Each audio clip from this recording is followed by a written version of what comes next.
Hello students, आज जो बेटा हम टॉपिक डिस्कस कर रहे हैं वो बेटा हमारे पास टॉपिक है फैराडेज लॉज ऑफ इलेक्ट्रोलिसिस।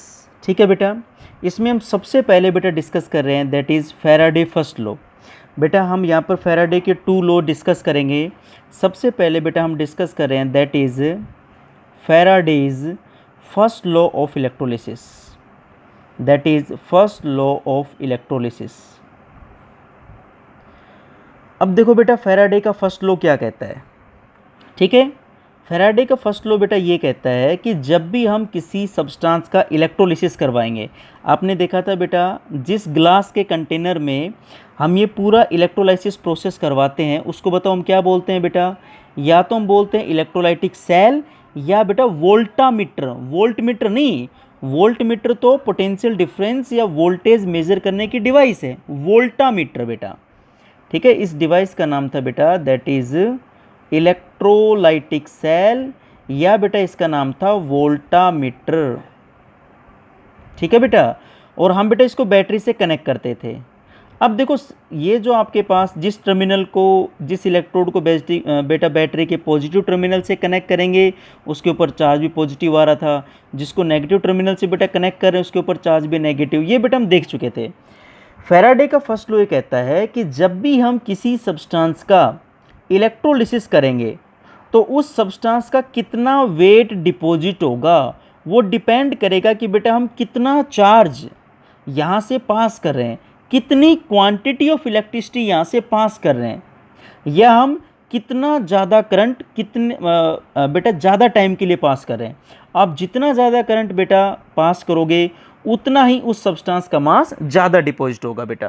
ठीक है, तो मैं सिंपली इसको ये कह सकता हूँ that is according to this law the mass of substance deposited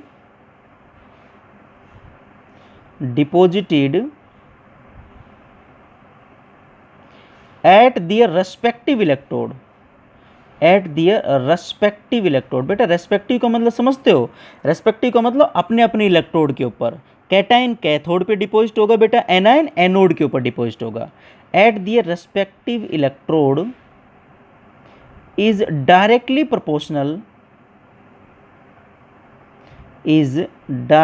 proportional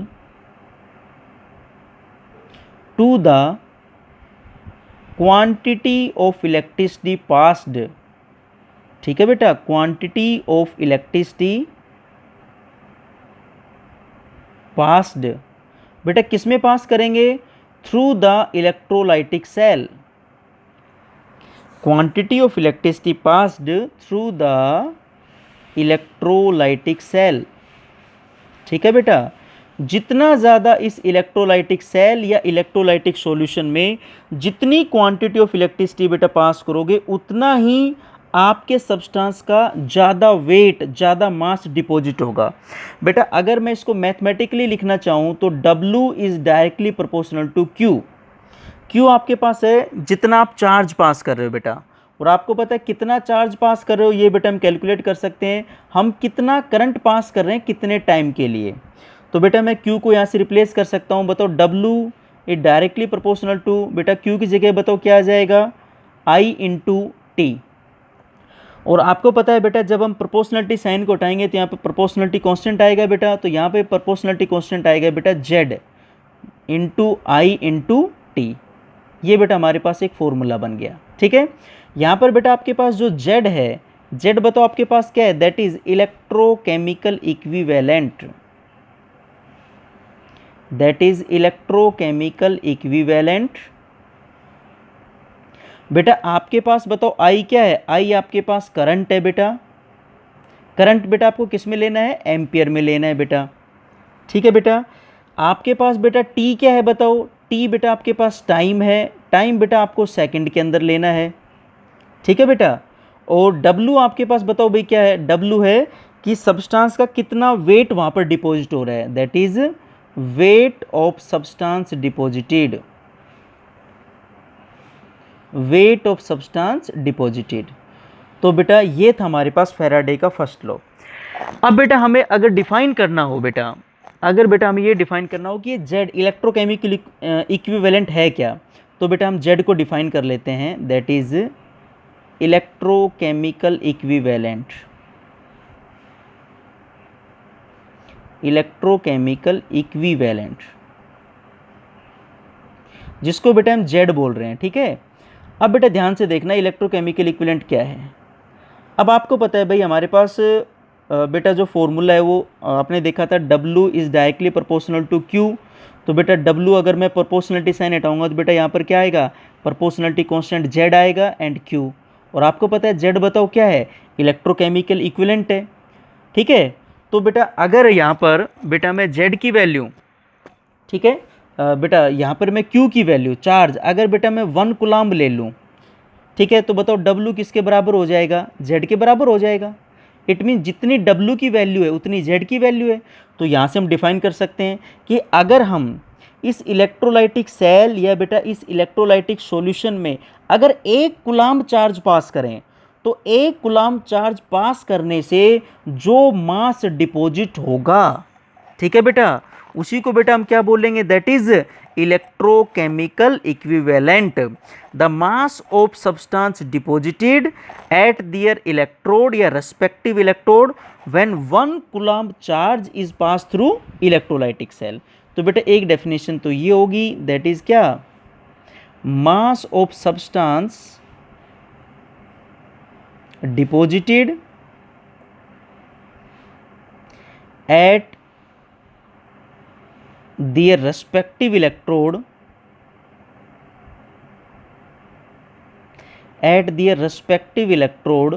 when 1 coulomb charge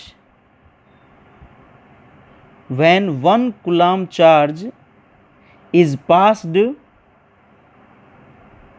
through the electrolytic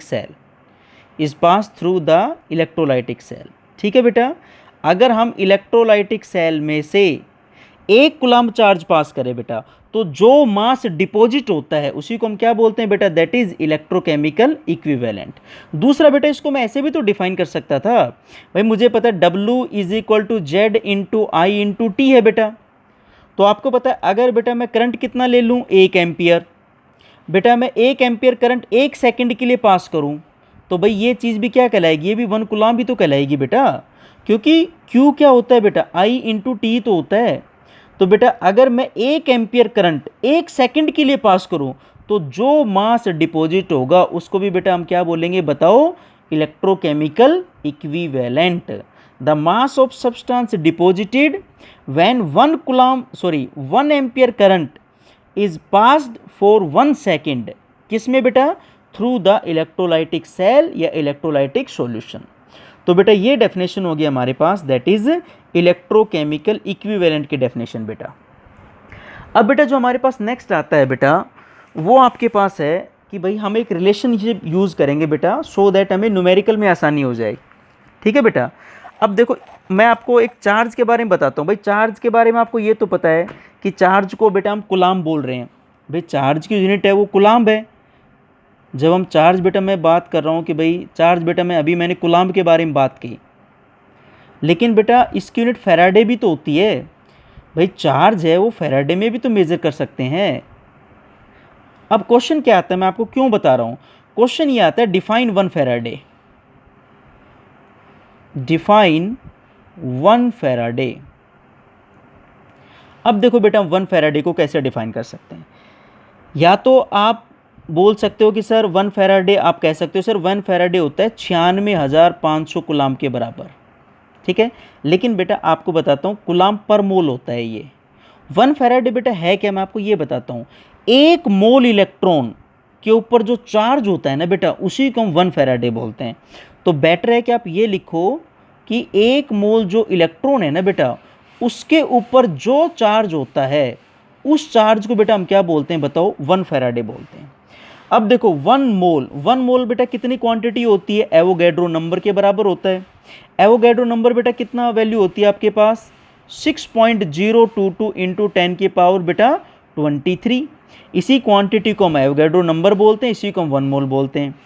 तो अब आपको पता लगे 1 मोल इतनी क्वांटिटी है, इंटू एक इलेक्ट्रॉन के ऊपर बेटा चार्ज कितना होगा 1.6 इंटू 10⁻⁻19 कूलाम। बेटा जब आप दोनों को मल्टीप्लाई करोगे तो ये वैल्यू आएगी 96,487 कूलाम पर मोल। पर मोल का मतलब ये एक मोल इलेक्ट्रॉन के ऊपर चार्ज है। कुछ बुक में बेटा लिखा होता है 96,490 कूलाम पर मोल, लेकिन बेटा हम नियरली बताओ कितना ले लेते हैं इसको 96,500 कूलाम, लेकिन इसके एग्जैक्ट यूनिट क्या होती है बेटा कूलाम पर मोल, क्योंकि ये एक मोल इलेक्ट्रॉन के ऊपर चार्ज है। तो अब आपको पता लग गया कि एक मोल इलेक्ट्रॉन के ऊपर जो चार्ज होता है वो होता है बेटा 96,500 कूलाम। क्लियर। अब देखो इसका मैं यूज़ कहाँ पर करूँगा बेटा, अगर हम सपोज करो हमें न्यूमेरिकल में अगर हमें इक्विवेलेंट वेट दे दिया जाए, ये बात करो मैं न्यूमेरिकल पर्पज़ के लिए, और इक्विवेलेंट वेट बेटा हमें इक्विवेलेंट वेट के साथ साथ हमें ये बता दिया जाए कि भाई कितना करंट हम पास कर रहे हैं कितने टाइम के लिए, तो आप ये बताओ कि कितना मास डिपॉजिट होगा। ठीक है बेटा, मैं आगे न्यूमेरिकल भी आपको करवाऊंगा। तो अब मैं आपको एक डायरेक्ट फॉर्मूला बता रहा हूँ। वो फॉर्मूला बेटा क्या है कि हम बेटा 1 फैराडे के बारे में ही बात करेंगे। ये है बेटा कि जब हम किसी भी इलेक्ट्रोलाइटिक सॉल्यूशन में, देखा था ना आपने इलेक्ट्रोलाइटिक सेल बेटा पीछे, अगर हम उसमें हम 1 फैराडे चार्ज पास करते हैं, 1 फैराडे का मतलब हो गया बेटा 96,500 कूलाम। जब बेटा उस सेल के अंदर इलेक्ट्रोलाइटिक सेल में मैं इतना चार्ज पास करूंगा तो जो मास डिपॉजिट होता है ना बेटा वो उस सब्सटेंस के इक्विवेलेंट मास के बराबर होता है। जो सब्सटेंस बेटा हमने ले रखा है ना इलेक्ट्रोलाइटिक सेल के अंदर, उस सब्सटेंस का जितना इक्विवेलेंट वेट या जितना उसका बेटा इक्विवेलेंट मास होता है उसके बराबर वेट डिपॉजिट होता है। इट मीन्स बेटा मैं बोल सकता हूं कि 1 फैराडे मतलब 96,500 कूलाम डिपॉजिट द अमाउंट,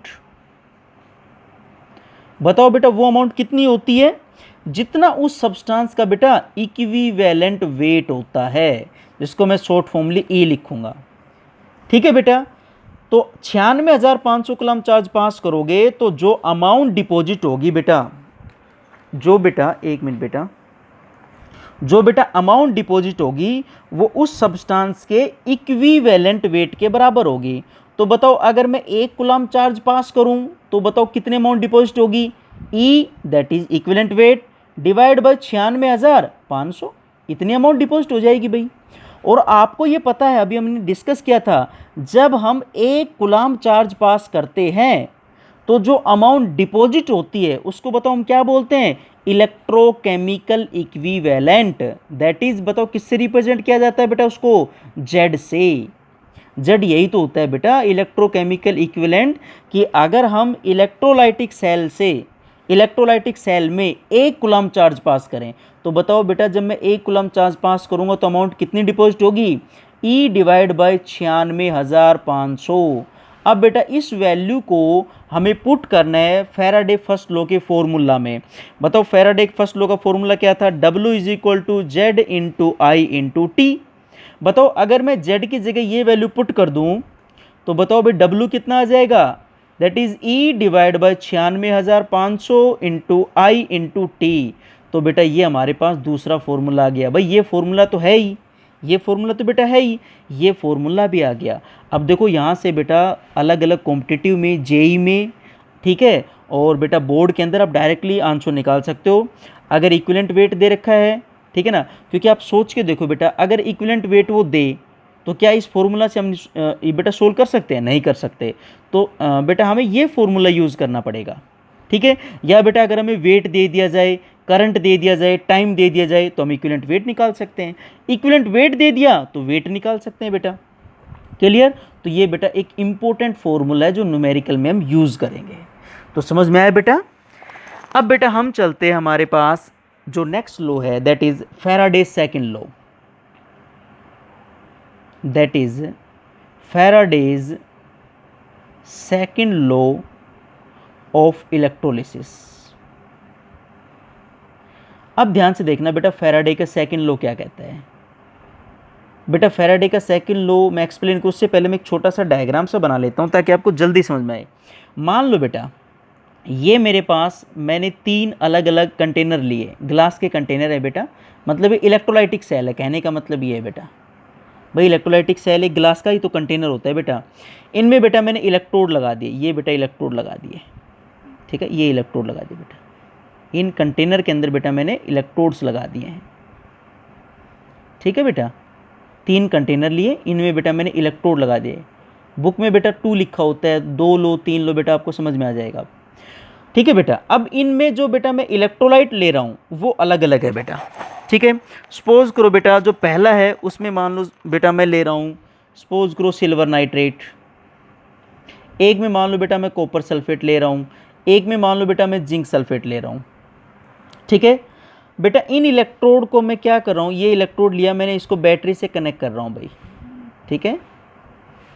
ये बैटरी का पॉजिटिव टर्मिनल है बेटा, ये नेगेटिव टर्मिनल है, तो इसके ऊपर चार्ज पॉजिटिव, इसके ऊपर चार्ज नेगेटिव, तो ये पॉजिटिव है, इन दोनों इलेक्ट्रोड को बेटा कनेक्ट कर रहा हूँ, तो ये इसमें पॉजिटिव आ गया, ये इलेक्ट्रोड का नेगेटिव, ये पॉजिटिव, फिर बेटा ये नेगेटिव इलेक्ट्रोड और ये पॉजिटिव इलेक्ट्रोड। अब ध्यान से देखना बेटा, फैराडे सेकंड लॉ क्या कहता है बेटा, फैराडे सेकंड लॉ ये कहता है कि अगर हम बेटा क्या लेते हैं कि डिफरेंट इलेक्ट्रोलाइटिक सॉल्यूशन लेते हैं बेटा, एक मिनट बेटा, एक मिनट, हाँ बेटा, फैराडे सेकंड लॉ बेटा ये कहता है कि अगर हम डिफरेंट इलेक्ट्रोलाइटिक सॉल्यूशन लेते हैं बेटा, हमारे पास 3 इलेक्ट्रोलाइटिक सेल है, इसमें बेटा मैंने सिल्वर नाइट्रेट ले लिया, इसमें बेटा मैंने कॉपर सल्फेट ले लिया, इसमें बेटा मैंने जिंक सल्फेट ले लिया। अगर इन डिफरेंट इलेक्ट्रोलाइटिक सॉल्यूशन को अगर बेटा सीरीज में कनेक्ट कर दे, इनके इलेक्ट्रोड को सीरीज में कनेक्ट कर दे, आप कहोगे सर सीरीज कनेक्शन का मतलब क्या है।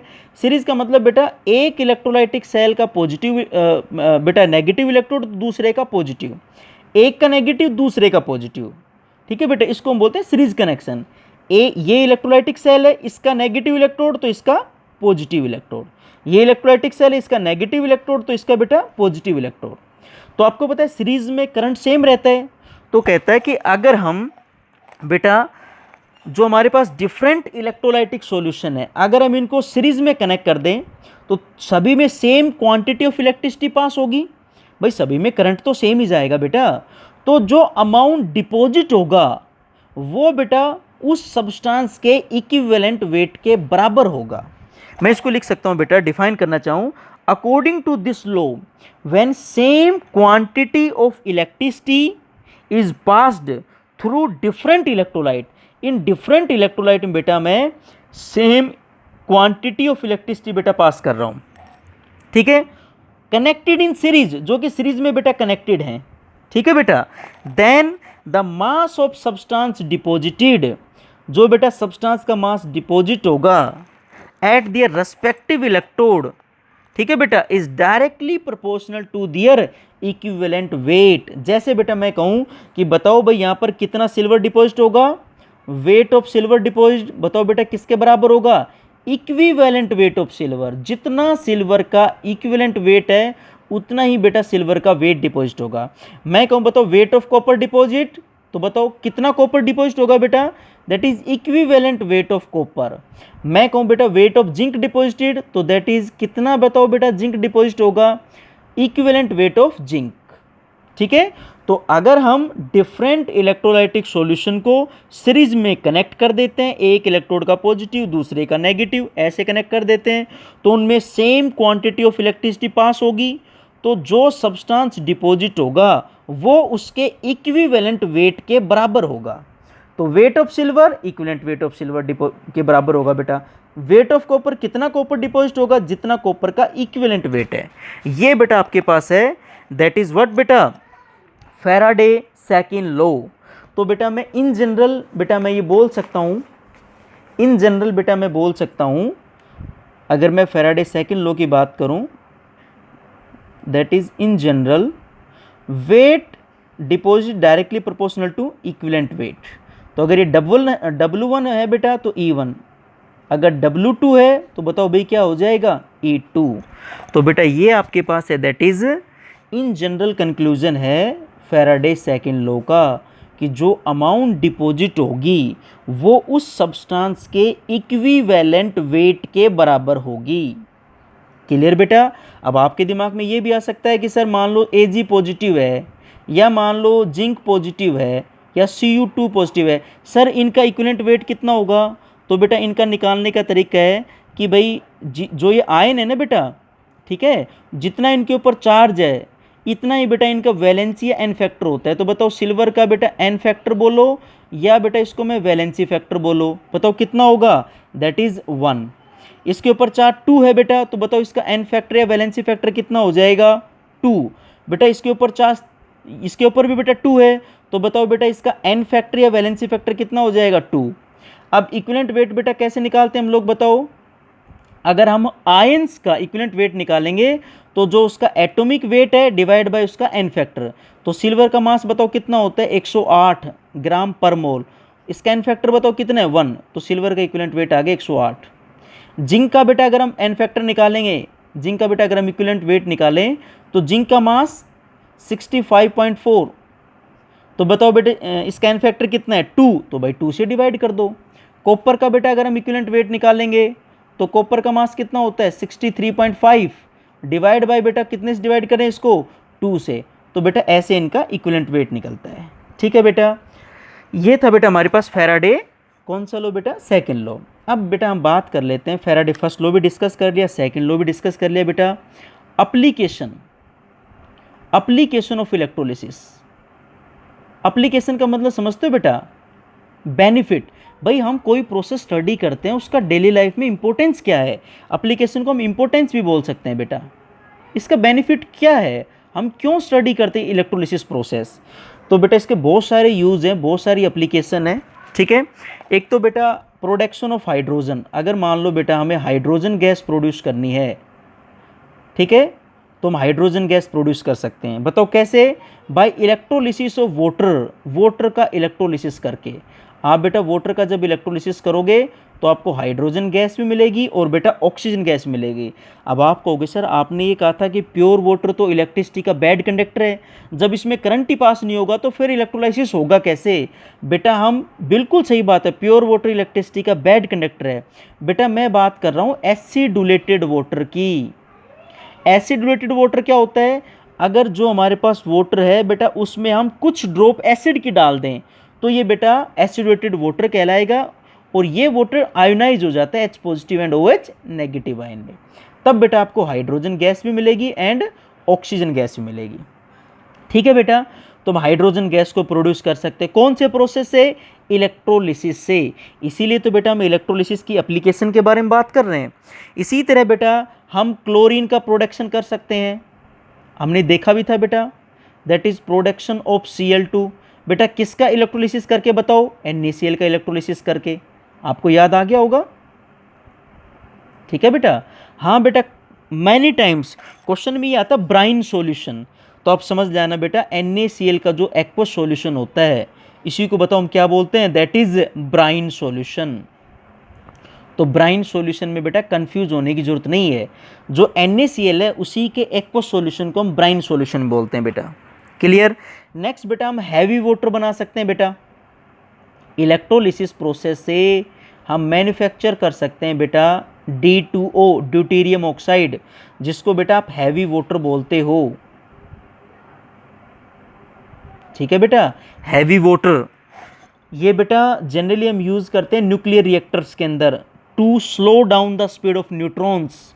और बेटा इंटरेस्टिंग बात बता देता हूँ बेटा, जब हम 29,000 लीटर ऑर्डिनरी वाटर का, सामान्य पानी का, जब बेटा आप इलेक्ट्रोलिसिस कराओगे 29,000 लीटर बेटा, तो आपको सिर्फ 1 लीटर हैवी वाटर मिलेगा बेटा, सिर्फ 1 लीटर हैवी वाटर। क्लियर बेटा? नेक्स्ट बेटा जो हम यूज़ कर सकते हैं बहुत सारे इंपॉर्टेंट केमिकल प्रोड्यूस करने के लिए, जैसे बेटा हमें सोडियम हाइड्रोक्साइड बनाना है, ठीक है, या बेटा पोटेशियम हाइड्रोक्साइड बनाना है, या क्लोरीन गैस बनानी है, या हाइड्रोजन गैस बनानी है, तो बेटा इन सभी के मैन्युफैक्चर के लिए, प्रोडक्शन के लिए हम इलेक्ट्रोलिसिस प्रोसेस यूज़ कर सकते हैं बेटा। बेटा बता देता हूँ, सोडियम हाइड्रोक्साइड का दूसरा नाम होता है बेटा कास्टिक सोडा, और बेटा पोटेशियम हाइड्रोक्साइड का बेटा दूसरा नाम है caustic potash, caustic potash. Clear बेटा? नेक्स्ट बेटा अगर हम देखें तो बेटा ये है कि दैट इज इलेक्ट्रोलाइटिक रिफाइनिंग। ठीक है बेटा, और इलेक्ट्रोप्लेटिंग में हम यूज़ कर सकते हैं, दैट इज इलेक्ट्रोप्लेटिंग। बताता हूँ क्या होता है इलेक्ट्रोप्लेटिंग बेटा। Electroplating and electro refining of metals. अगर बेटा हमें मेटल्स की इलेक्ट्रोप्लेटिंग करनी हो या बेटा इलेक्ट्रोलाइटिक रिफाइनिंग करनी हो तो भी हम बेटा इलेक्ट्रोलाइसिस प्रोसेस यूज़ करते हैं। आप कहोगे सर इलेक्ट्रोप्लेटिंग क्या है? बेटा इलेक्ट्रोप्लेटिंग में क्या करते हैं, एक मेटल के ऊपर दूसरी मेटल की कोटिंग करते हैं। जैसे आपने देखा होगा मार्केट के अंदर जिंक के बोल्ट आते हैं, जिंक के बोल्ट, वो एक्चुअली में बेटा जिंक के बोल्ट नहीं होते, वो बोल्ट तो आयरन के हैं, लेकिन बेटा हम आयरन के ऊपर कोटिंग किसकी कर देते हैं बेटा, जिंक की कोटिंग कर देते हैं, जिंक की कोटिंग। और आपको पता है जब हम किसी भी मेटल के ऊपर जिंक की कोटिंग करते हैं, पता है उस प्रोसेस को क्या बोलते हैं बेटा, गैल्वेनाइजेशन। अब आप कहोगे सर इलेक्ट्रोलिसिस में करेंगे कैसे? पहली बात तो आप ये याद रखना बेटा, कोटिंग हमेशा ज़्यादा रिएक्टिव मेटल की होती है। मोर रिएक्टिव मेटल की कोटिंग हम लेस रिएक्टिव के ऊपर करते हैं, ठीक है। अब बेटा करेंगे क्या, जिस मेटल की कोटिंग करनी है आप उसको एनोड बनाओ। मान लो बेटा मुझे जिंक की कोटिंग करनी है तो मैं जिंक को एनोड बनाऊंगा बेटा। आयरन के ऊपर कोटिंग करनी है तो बेटा मैं आयरन को बनाऊंगा कैथोड। अब ये एनोड और कैथोड कैसे बनेगा, जिस इलेक्ट्रोड को मैं बैटरी के पॉजिटिव टर्मिनल से जोड़ दूंगा वो तो बन जाएगा एनोड, और बेटा जिस इलेक्ट्रोड को मैं बैटरी के नेगेटिव टर्मिनल से कनेक्ट कर दूंगा वो कैथोड बन जाएगा। अब आपको ये भी पता है कि भैया एनोड पे ऑक्सीडेशन होता है, तो ये जो रोड है इस रोड से जिंक मेटल जिंक आयन में आएंगे बेटा, सॉल्यूशन में आएंगे। सॉल्यूशन मान लो बेटा मैंने जिंक सल्फेट का ले लिया और ये जिंक आयन धीरे धीरे इसके ऊपर डिपॉजिट होना स्टार्ट हो जाएंगे, तो धीरे धीरे आपकी रोड खत्म हो जाएगी क्योंकि सभी जिंक के एटम जिंक आयन में कन्वर्ट हो रहे हैं बेटा और इसके ऊपर डिपॉजिट होने लग रहे हैं। तो जिस मेटल की कोटिंग करनी है उसको एनोड बनाओ, जिसके ऊपर कोटिंग करनी है उसको बेटा कैथोड बनाओ। इसको बोलते हैं बेटा इलेक्ट्रोप्लेटिंग। इलेक्ट्रोलाइटिक रिफाइनिंग में बेटा हम यही करते हैं, ठीक है। आप बेटा एक यूनिट आएगी जिसको हम बोलते हैं metallurgy, principles and processes of isolation of element. उसमें बेटा अगर हमें किसी मेटल को प्योरीफाई करना है, इम्प्योर मेटल को प्योर मेटल में, तो वहाँ पर बेटा हम इलेक्ट्रोलिसिस प्रोसेस यूज़ करेंगे, उसको बोलेंगे इलेक्ट्रो रिफाइनिंग। और स्टूडेंट्स आप कंटिन्यूसली बेटा इनको थोड़ा करते रहना। मैं जैसे लाइव क्लास होंगी तो और ज़्यादा टॉपिक करने बेटा कवर करने की कोशिश करूँगा। आपको टेंशन लेने की ज़रूरत नहीं है, मैं ज़्यादा से ज़्यादा बेटा टॉपिक कवर करने की कोशिश करूँगा, ठीक है बेटा। तो नेक्स्ट हम बेटा आपके पास जो कंडक्टेंस है, मेटालिक कंडक्टेंस, इलेक्ट्रोलाइटिक, कौन कौन से फैक्टर हैं बेटा, वो हम नेक्स्ट क्लास में डिस्कस करेंगे बेटा। और हो सकता है बेटा जल्दी आपकी लाइव क्लासेस स्टार्ट हो जाएँ, क्योंकि अभी बेटा कुछ नेटवर्क प्रॉब्लम है। सो आप कंटिन्यूसली बेटा एफर्ट करते रहना।